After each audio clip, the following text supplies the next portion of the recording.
আসসালামু আলাইকুম। আমরা এখন যেখানে অবস্থান করছি এটা হচ্ছে উহুদের ময়দান।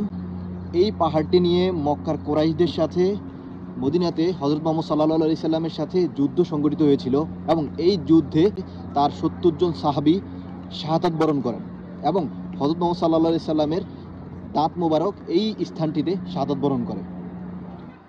আজ থেকে প্রায় ১৪০০ বছর আগে যে যুদ্ধটি সংঘটিত হয়েছে ঠিক আমার পিছনে এই পাহাড়টিকে কেন্দ্র করে, এবং এই পাহাড়টি ঠিক আগের মতোই অক্ষত রয়েছে। যদি উদ পাহাড়ের কিলোমিটার হিসেব করেন, এই যে আমার পিছনে যে উদ পাহাড়টি দেখছেন, এই পাহাড়টির কিলো হিসাব করেন, এটা লম্বায় হচ্ছে 10 কিলোমিটার এবং চড়াই হচ্ছে 1 কিলোমিটার এবং উপরে হচ্ছে 1 কিলোমিটার।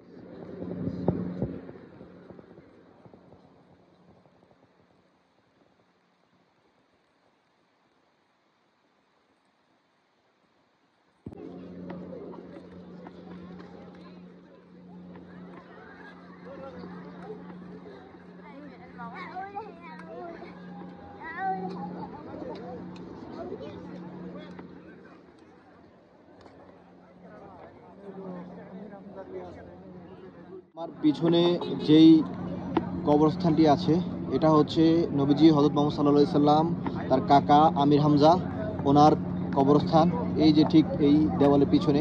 বর্তমানে সৌদি কর্তৃপক্ষ হচ্ছে এই স্থানটিকে অনেক সুন্দর এবং পরিবর্তন করেছে।